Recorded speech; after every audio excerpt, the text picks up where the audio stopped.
Queridos irmãos e irmãs, estamos celebrando o terceiro domingo da Quaresma e sempre é muito bom relembrarmos aquilo que já escutamos para chegarmos até este domingo. Então a Quaresma se iniciou, esse tempo de conversão, de penitência, no dia da quarta-feira de cinzas, e ali nós já entrávamos nesse espírito quaresmal, meditando sobre a oração, o jejum, a esmola. Essas práticas que nos ajudam a viver bem esse tempo da Quaresma. Depois, no primeiro domingo da Quaresma, foi o domingo onde nós meditamos com Jesus como vencer as tentações. Jesus também que foi tentado no deserto e venceu a tentação através da palavra de Deus, através de não dialogar com o inimigo, com o tentador. No domingo passado, nós ouvimos aquele evangelho onde Jesus manifesta a sua glória aos discípulos. Então, nesse tempo, nessa caminhada quaresmal, Jesus nos convidava a olhar, olha, não termina na cruz, mas sim na ressurreição, na glória. E também nós, mesmo passando pela cruz, ressuscitaremos e seremos glorificados com Cristo, se permanecemos firmes com Ele. E hoje, nesse terceiro domingo, nós ouvimos este tema na liturgia de hoje, seja na primeira leitura, seja no Evangelho, que fala sobre a sede, sobre esta bebida, esta água, a água que mata a sede do corpo, mas mais ainda a água espiritual, a água viva que Jesus nos oferece, que é o seu próprio Espírito, que é a graça de Deus. Na primeira leitura que nós escutamos hoje, retirada do livro do Êxodo, a gente percebe ali a ingratidão do povo. Eu sempre gosto de meditar e olhar o livro do Êxodo e pensar sobre a ingratidão daquele povo. Imaginem vocês, o povo de Israel estava no Egito já há muitos e muitos anos, e eles foram crescendo ali no Egito, de modo que os egípcios ficaram com medo. Eles pensaram, olha, o povo está crescendo muito, esse povo estrangeiro que está aqui, a gente faz eles de escravos, eles trabalham para a gente, só que eles estão crescendo tanto que daqui a uns dias eles vão dominar o Egito, eles vão nos expulsar, vão nos matar, vão ser mais do que nós. E aí eles começaram então a apertar ainda mais aquele povo, tinha que matar os filhos, tinha que fazer uma série de coisas ali para que o povo não crescesse. E o povo sofria cada vez mais ali a opressão daquele povo egípcio. E aí Deus se compadece, Deus olha o sofrimento daquele povo e envia para eles então um profeta, um libertador, alguém que vai libertar aquele povo do Egito. E esse alguém é Moisés. Então Moisés, suscitado por Deus, tira o povo da terra do Egito e entra com aquele povo pelo deserto, uma travessia que seria muito rápida, eles poderiam fazer em alguns dias até chegar à Terra Santa, mas essa travessia durou 40 anos, o povo ficou ali andando em volta, dando voltas e voltas no deserto por causa da sua cabeça dura. E aí no deserto começaram a aparecer algumas dificuldades. Imagina, o povo sofria, era escravo, era torturado lá no Egito, e agora estavam livres, mas estavam no deserto. E aí lá no deserto eles começam a murmurar contra Deus, e muitas vezes eles dizem, era melhor a gente ter ficado lá no Egito, o Senhor tirou a gente do Egito para quê? Para a gente morrer aqui no deserto, pelo menos lá a gente tinha comida, a gente tinha bebida, tinha água, tinha cebola, até da cebola eles ficam com saudade, imaginem só, o tamanho da murmuração daquele povo. E aí eles têm sede ali, começam a murmurar, e Moisés diz ao Senhor que por pouco ele não é apedrejado, imagina, o povo é tão ingrato, o povo é tão insatisfeito, que queriam até matar Moisés. E aí Deus se compadece daquele povo mais uma vez, olha a sede daquele povo e pede a Moisés, fira a rocha com a sua haste, e aí desta rocha eu farei brotar a água. E meus irmãos, esta rocha ferida que brota a água já é um símbolo, já é uma pré-figura, um sinal daquele que fará brotar a água viva, a água que nos dá a vida, a água que nos dá a graça, que é o próprio Cristo, ferido no seu lado na cruz, onde também jorra esta água. E então aquele povo sacia a sua sede, mas não sacia de forma plena, definitiva. Todos nós sabemos que a água, o material mesmo, a gente bebe e depois daqui a um tempo a gente fica com sede novamente. Mas a água espiritual, a água viva que Jesus nos propõe, é esta que verdadeiramente sacia. E é esta que Jesus apresenta àquela samaritana no evangelho de hoje. E esse evangelho, meus irmãos, ele é muito lindo. Na verdade, nesse ano A, que é o ano que nós estamos vivendo na liturgia, todos os evangelhos durante a quaresma são maravilhosos, são muito lindos. E se a gente pudesse pegar, a gente tem na Arquidiocese Alexio Divina, todos os sábados durante a quaresma, é um momento importante também para meditarmos no evangelho mais detalhadamente. Se a gente pudesse pegar esse evangelho e os outros dos outros domingos e ler cada frase, cada palavra e ver o significado tão profundo em cada uma dessas frases e palavras, com certeza nós ficaríamos maravilhados. Mas como não temos tempo, então vamos, à medida do possível, tentar olhar para esse evangelho e ver o que é que o Senhor nos fala através dele. É sempre muito bom, meus irmãos, eu já disse isso aqui para vocês, quando a gente escuta o evangelho, e ainda mais quando é um fato, uma cena, uma narração de algo que aconteceu, é muito bom imaginarmos os detalhes daquela cena. E o evangelho de hoje nos traz muitos detalhes. Jesus, ele estava caminhando com seus discípulos, estava indo para Jerusalém, e ali ele passa num lugar que era território dos samaritanos. Os samaritanos e os judeus, eles não se davam bem. Por quê? Os samaritanos, eles tinham corrompido a fé. Os judeus, eles acreditavam no único Deus verdadeiro. Então acreditavam, adoravam um único Deus. Os samaritanos, por mais que também eram judeus, eram um tipo de judeus, mas eles não mantiveram a fé pura. Eles, além de adorarem o Deus verdadeiro, eles adoravam também outros deuses, tinham vários deuses, eram idólatras, viviam como pagãos, por mais que se consideravam também ali seguidores de Abraão, filhos de Abraão. Então, os judeus puros de verdade não gostavam dos samaritanos por isso. Os samaritanos também não gostavam dos judeus. Eles não invadiam território. Se passasse um judeu no território dos samaritanos, ele era maltratado, hostilizado e assim por diante. E Jesus chega então nesse território. Jesus era judeu, com seus apóstolos ali também todos judeus. E aí ele sente fome, sente sede, sente cansaço. E imaginem, eles já estão caminhando há algum tempo, e Jesus para naquele lugar do lado de um poço onde as pessoas vinham para tirar a água. Os discípulos saem, vão comprar comida, e Jesus fica ali sozinho naquele poço.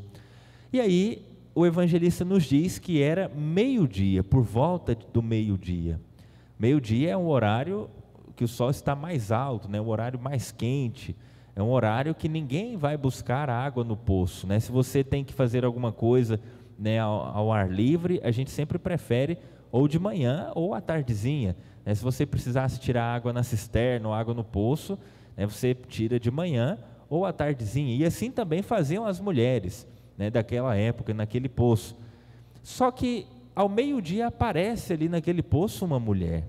E ela com certeza ia esse horário para justamente não encontrar ninguém. Ela já ia pensando que não ia encontrar ninguém ali no poço, talvez estava com vergonha da sua vida, talvez estava fugindo do contato com as outras pessoas. Só que ao chegar naquele poço, ela se depara com um homem, e além de ser judeu, era homem, e ela, além de ser samaritana, era mulher. Ali naquela época, um homem não podia conversar com uma mulher sozinhos ali na rua, era um escândalo. E ainda mais um judeu conversando com um samaritano. E aí Jesus olha para aquela mulher e a gente imagina a doçura de Jesus ao pedir, dá-me de beber. E a mulher, eu acho que, se a gente imagina a cena, pelo jeito ela ficou um pouco nervosa ali. Olha, como que você, sendo um judeu, pede de beber a mim, que sou mulher samaritana? Você não tem bom senso, não? Você está vendo que não pode? Como que se ela reprimisse Jesus, repreendesse Jesus. E aí Jesus faz um alerta para ela. Jesus diz: olha, se você conhecesse o dom de Deus, e quem é que está te pedindo dar-me de beber, você é que pediria, e eu te daria a água viva. Meus irmãos, quantas vezes Jesus também nos faz alertas na nossa vida? Quantas vezes nós queremos elevar o tom para Jesus, queremos, assim como essa mulher, ficarmos meio que agressivos ali com Jesus, e Jesus nos faz um alerta: olha, se você me conhecesse de verdade, se você soubesse quem é que te orienta, quem é que te conduz, quem é que te chama, você viria, você pediria dessa água, você não tentaria matar a sua sede em tantas fontes, em tantos poços por aí, onde você não vai matar a sua sede. São alertas que Jesus nos faz no nosso dia a dia, e muitas vezes nós não escutamos, nossos ouvidos não estão atentos a esses alertas de Jesus. E aí a mulher se interessa então: eu quero essa água, imagina essa água viva, eu não vou precisar vir aqui mais tirar água no poço, o que eu preciso fazer para ter essa água? E aí Jesus mostra para ela e apresenta uma condição, e esta mesma condição o Senhor apresenta a cada um de nós, aquilo que nós temos ouvido durante a quaresma: conversão. Meus irmãos, para que possamos beber desta fonte de Cristo, para que possamos viver unidos a Cristo, é preciso conversão, é preciso deixar a vida antiga. E aí por isso Jesus, no trecho mais longo do Evangelho, nós escutaríamos, Jesus diz para aquela mulher: então vai chamar o seu marido. E ela diz: Senhor, eu não tenho marido, eu já tive 5, e esse que eu tenho agora não é meu marido. Isso representa também os deuses, os ídolos dos samaritanos. Eles não tinham um Deus único, mas vários deuses, e esse que eles adoravam não era o Deus verdadeiro, eram ídolos. E aí Jesus então começa a entrar na história daquela mulher. Jesus mostra para ela que conhece o seu coração, e de fato aquela mulher, ao ouvir essas palavras doces de Jesus e ver que Jesus a conhecia e estava disposto a dar esta água viva, estava disposto a acolher aquela mulher, Jesus se revela a ela como Messias. Agora ela sai correndo, e vai para o meio da cidade. Imaginem, ela que estava com vergonha, que ia ao meio-dia buscar água para não encontrar com ninguém, talvez por causa da sua vida, dos seus maridos, daquilo que ela já tinha feito, não queria encontrar ninguém, tinha vergonha do povo. Agora ela sai correndo e vai para o meio da cidade para contar, para anunciar, e sai espalhando aquela notícia: olha, venham ver, venham até o poço, eu encontrei um homem que falou toda a minha vida, falou as coisas que eu tinha feito. E é bonito, meus irmãos, porque ela não fica ressentida, porque Jesus mostra para ela o seu pecado, mas ela reconhece: ele falou tudo o que eu tinha feito. Jesus conhece o nosso pecado, conhece a nossa vida, mas nos acolhe. E quantas vezes nós ficamos também envergonhados, ressentidos, porque Jesus nos diz: olha, isso é pecado, isso você não pode fazer, isso não te é permitido, não faz isso. E ao invés de dizer: o Senhor conhece a minha vida, o Senhor sabe do meu pecado, eu vou me esforçar para melhorar, muitas vezes a gente se afasta. Jesus está querendo demais, Jesus está pedindo demais. Mas aquela mulher não, e ela também nos dá esse exemplo, de ir e anunciar aquilo que Jesus fez na vida dela, naquele encontro ali no poço. E aí, meus irmãos, muitos samaritanos vão até Jesus e abraçam esta fé, acreditam em Jesus, primeiramente porque ouviram o que aquela mulher tinha dito, e depois é muito bonito o jeito que o Evangelho termina. Os samaritanos olham para a mulher, depois que Jesus permaneceu ali com eles, e dizem: olha, a gente não precisa mais ouvir o que você está dizendo, a gente não acredita mais só pelo que você está dizendo, porque nós mesmos agora ouvimos e vemos esse Jesus, nós mesmos agora somos testemunhas. E é bonito, meus irmãos, porque isso é a intercessão, tanto dos santos, como também a mediação que cada um de nós podemos fazer. Nós não paramos no mediador, mas nós chegamos através do mediador ao Cristo, aquele que nos salva.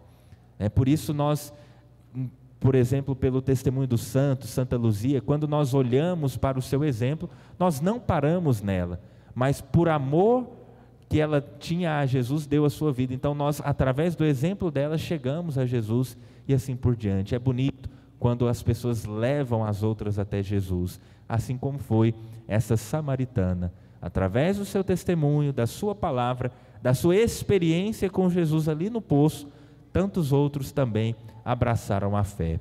E meus irmãos, para terminar, nós podemos olhar também para aquilo que os samaritanos pedem para Jesus: Senhor, permanece aqui conosco, fique aqui conosco. E lá na primeira leitura, aquele povo que estava murmurando, eles duvidam de Deus dizendo: será que o Senhor está no meio de nós ou não? E meus irmãos, esta dúvida daquele povo é para nós algo doloroso, porque muitas vezes nós também duvidamos: será que Deus está no meio de nós ou não? Na Santa Missa, muitas vezes, do início ao fim, o padre diz: o Senhor esteja convosco, a gente responde: Ele está no meio de nós, o Senhor está no meio de nós. E essa resposta, meus irmãos, não pode ser algo da boca para fora, esta resposta é algo magnífico, é algo belíssimo, é uma verdade de fé. Deus está no meio de nós, em todos os momentos. Deus está no meio de nós no sol do meio-dia, quando nós andamos por aí com vergonha, sem querer encontrar com as pessoas, talvez com ressentimentos no coração, com coisas a serem curadas. O Senhor caminha conosco, o Senhor está no meio de nós, no meio das dificuldades. Durante a pandemia eu meditava muito neste pecado desse povo do livro do Êxodo, perguntando: será que Deus está no meio de nós ou não? E pensava, tantas pessoas talvez durante a pandemia também tiveram essa dúvida: será que Deus está no meio de nós ou não? Talvez numa dificuldade que a gente enfrente da nossa vida, venha essa dúvida: será que Deus está no meio de nós ou não? E meus irmãos, a resposta sempre é a mesma. A resposta não muda jamais, porque Deus nunca se afasta do meio de nós. Ele sempre está conosco. Não importa o sofrimento, não importa a dificuldade, não importa aquilo que aconteça, Deus sempre está no meio de nós. E se a gente professa isso e vive isso de verdade, meus irmãos, nós chegamos ao que é ser cristão de verdade. Ser cristão nada mais é do que professar e viver: o Senhor está no meio de nós. Que na missa, meus irmãos, nós comecemos por aí, pelo básico, por aquilo que nós respondemos. Todas as vezes que essa resposta brote do fundo do coração: Deus está no meio de nós, Ele está sempre conosco. Louvado seja nosso Senhor Jesus Cristo. Para sempre seja louvado.